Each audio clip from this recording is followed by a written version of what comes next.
We're at the ASMS, the Australian Science and Mathematics School. We do things a little bit differently. We like to be a bit creative. So we're here today to look at teaching in teams. Personally, I find that it actually helps me learn better. I think working in team is fabulous. I really don't even want to imagine working in other ways. How does this work? The teams supporting individual results.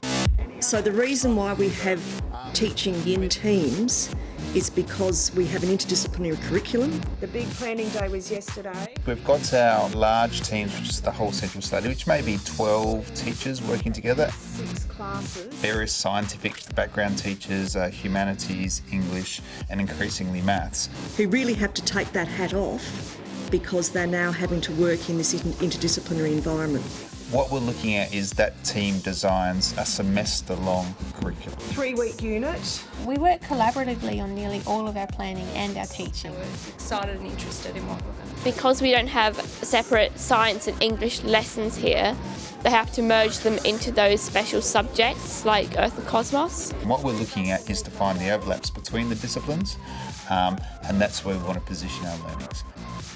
Then you can identify those bits from stage 1 that the task addresses. We are teachers of Earth and Cosmos. We are teachers of truth and perception. We are teachers of biodiversity. It's that overlap that needs to be strong.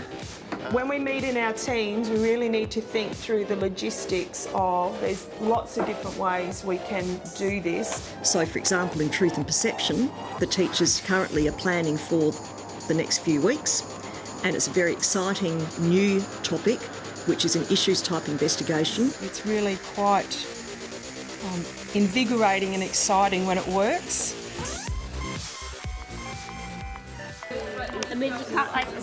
It's basically a great big role play section of work where we're pretending that we've all been implanted with this chip that can tell you all your vital signs. It's like a heart rate machine. BMI, blood pressure. Blood sugar detector. To help you make medical decisions.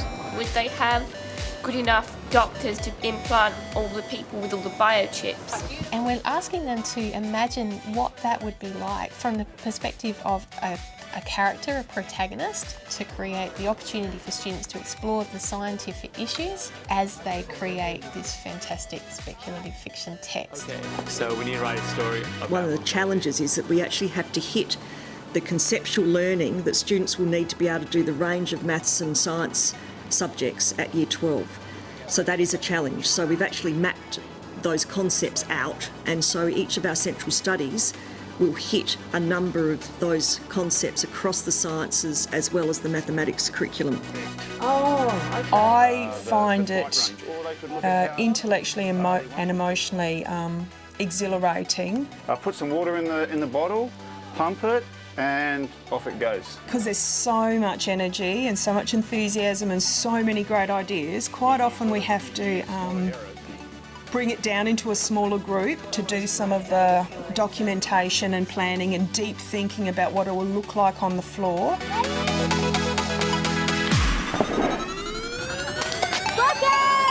Our Earth and Cosmos and Maths classes have joined together. Next, we're going to be testing how high it's going and the rate and the speed it's going. The information they get here, they use that in their maths later on today. They use it in their English assessment, and then they use that for a design investigation, which they've come up with themselves. So I think it's, for me, that I've seen this year, the most integrated thing I've seen. More engaging, better thought through than what one person would manage to produce. Have one set of data for all of them. Criticisms about this approach are that, well, how can you have discipline learning if a teacher delivering the curriculum is not a subject specialist? I'm learning from another 11 people. You have to be able to justify your ideas really well. Give biochips to all of us. In the class, what we do is have 2 classes together with 2 teachers. Part of the success, I suppose, of our process is having those subject experts prepared to share their knowledge and experience with the rest of their team. Now that only works if they're actually given quality time to do that.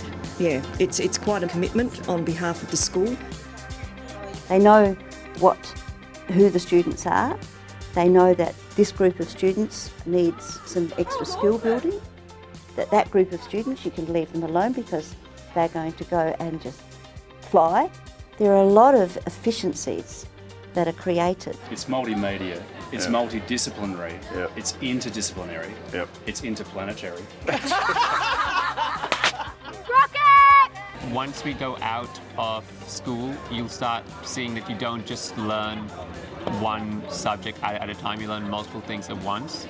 So this is more realistic in my opinion than having the classes split up. Number 2 trend line for that? And it's not just that, it's obviously all of the marking. They mark together, they moderate.